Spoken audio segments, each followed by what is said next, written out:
Pada hari itu, Abu Nawas tengah menikmati pagi yang cerah di rumahnya. Tiba-tiba, utusan Baginda Raja datang mengganggunya. "Tuan diminta Baginda menghadap," ujar sang utusan tanpa basa-basi. Setelah sedikit berhias, Abu Nawas berangkat ke istana diiringi sang utusan. Singkat cerita, sampai di istana, Raja sudah menunggu. "Akhir-akhir ini aku sering mendapat gangguan perut, Abu," ucap Raja mengawali pembicaraan. Abu Nawas agak bingung juga, tapi ia bersabar menunggu Baginda menyelesaikan titahnya.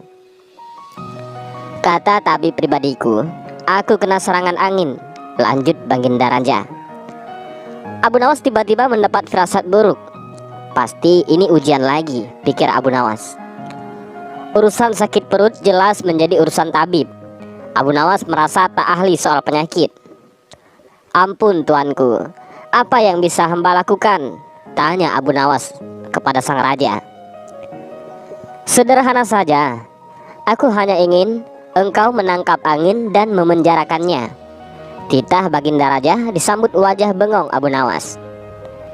Benar juga firasat Abu Nawas. Raja sedang menguji kecerdikannya lagi. Merasa tertantang, Abu Nawas pun langsung menjawab. "Siap Baginda, beri hamba waktu," jawab Abu Nawas. Abu Nawas diberi waktu 3 hari. Ia pun meninggalkan istana menuju warung kopi. "Ngopi dulu biar otak encer," pikir Abu Nawas. Orang-orang yang ada di warung itu serentak berdiri begitu melihat Abu Nawas datang. "Rezeki nggak kemana," celutuk mereka. Sudah biasa, Abu Nawas dikenal dermawan. Mereka memastikan kopi yang sudah diseruput bakal dibayar si cerdik yang baik hati ini. "Aku lagi mumet," tutur Abu Nawas sembari menaruh pantatnya di kursi kayu. Orang-orang langsung terdiam. Dari istana pasti dapat proyek, tebak di antara mereka.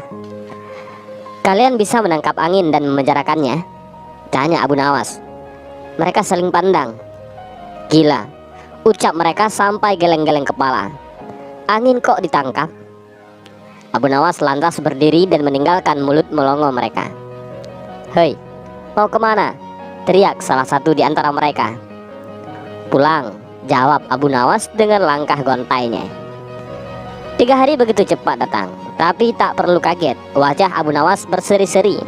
Berkali-kali ia mengelus-ngelus perutnya. Ia pun menuju istana dengan langkah ringan. "Sudahkah engkau berhasil memenjarakan angin, hai Abu Nawas?" tanya Baginda Raja tanpa basa-basi lagi. "Sudah, Paduka yang mulia," jawab Abu Nawas yang membuat orang-orang di istana penasaran. Abu Nawas pun mengulurkan botol yang sudah disumbat. Kemudian ia menyerahkan botol itu kepada Raja Baginda. "Mana angin itu, hai Abu Nawas?" tanya Baginda sambil menimbang-nimbang botol itu. "Di dalam, tuanku yang mulia," jawab Abu Nawas. "Aku tak melihat apa-apa," kata Baginda Raja. "Ampun tuanku, memang angin tak bisa dilihat, tetapi bila Paduka ingin tahu angin, tutup botol itu harus dibuka terlebih dahulu," kata Abu Nawas menjelaskan. Setelah tutup botol dibuka, Baginda Raja mencium bau busuk. Bau tersebut tak asing bagi Raja, karena bau yang menyengat hidung itu adalah bau kentut. "Bau apa ini, hai Abu Nawas?" tanya Baginda marah. "Ampun tuanku, tadi hamba buang angin dan hamba memasukkan ke dalam botol. Karena hamba takut angin yang hamba buang itu keluar, maka hamba memenjarakannya dengan cara menyumbat mulut botol itu," kata Abu Nawas. Dan Raja pun langsung menyuruh Abu Nawas untuk pulang ke rumah.